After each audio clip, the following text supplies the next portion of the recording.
Bismillah ar-Rahman ar-Rahim. Very good morning to you, ladies and gentlemen. I'm so glad to be with you this morning. Actually, we invited you yesterday for a briefing on the latest developments on the ground and, of course, on diplomatic process.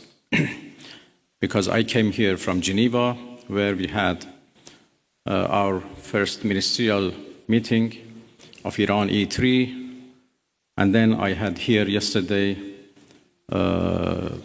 lots of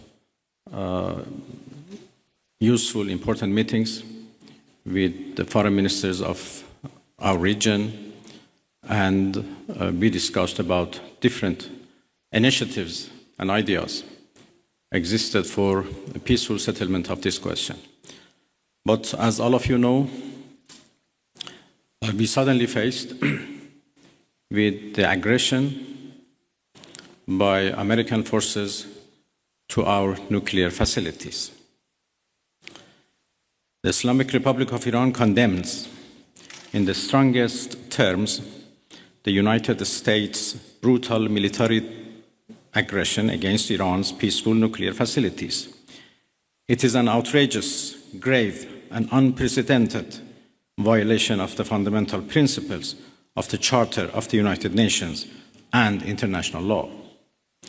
The warmongering and lawless administration in Washington is solely and fully responsible for the dangerous consequences and far-reaching implications of its act of aggression. The US military attack on the territorial integrity and national sovereignty of a UN member state carried out with genocidal Israeli regime, carried out in collusion with the genocidal Israeli regime, has once again revealed the extent of the United States' hostility towards the peace-seeking people of Iran, who will never compromise over their independence and sovereignty. The Islamic Republic of Iran continues to defend Iran's territory, sovereignty, security, and people by all means necessary against not just US military aggression, but also the reckless and unlawful actions of the Israeli regime. While President Trump was elected on a platform of putting an end to America's costly involvement of forever wars in our part of the world, he has betrayed not only Iran by abusing our commitment to diplomacy, but also deceived his own voters by submitting to the wishes of a wanted war criminal who has grown accustomed to exploiting the lives and wealth of American citizens to further the Israeli regime's objectives.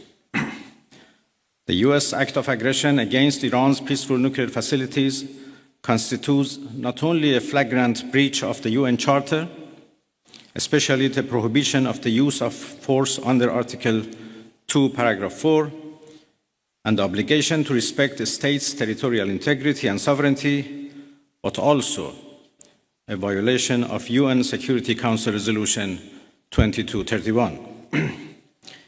It cannot be emphasized enough how much of a devastating blow that the US, a permanent member of the Security Council, has dealt to the global non-proliferation regime.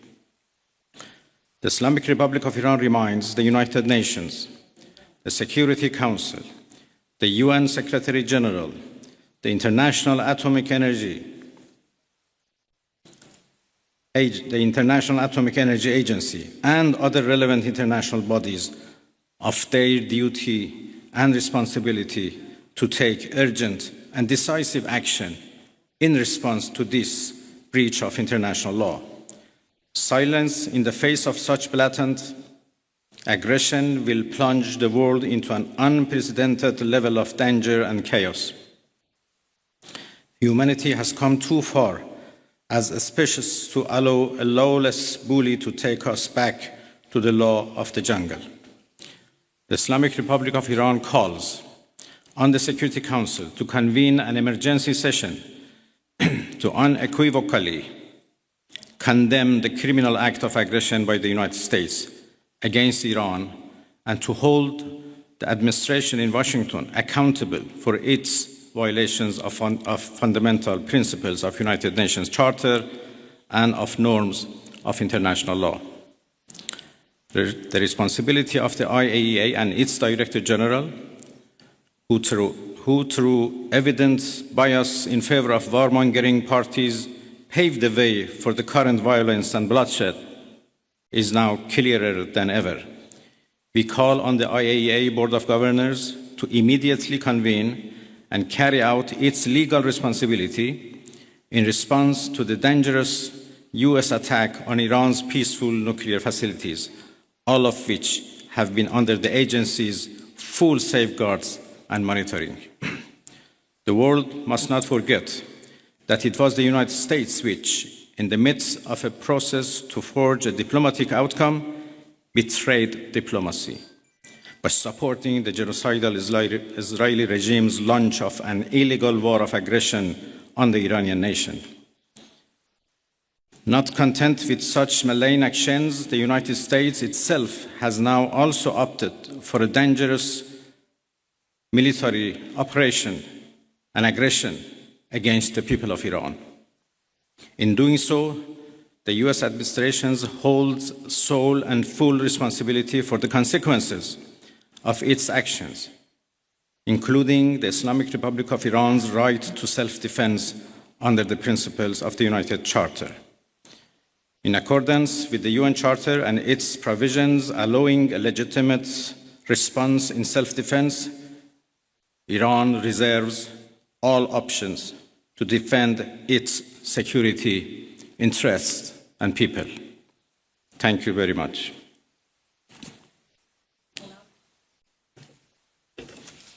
We will now be taking questions.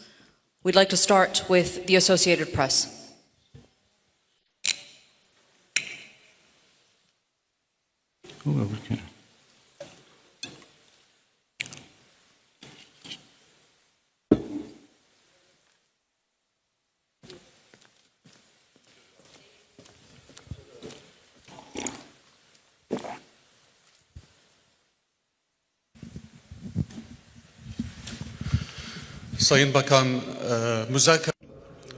Distinguished Minister, are the doors for negotiation still open?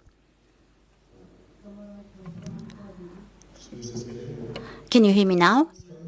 Distinguished Minister, the question is as follows. Is the door for negotiation still open?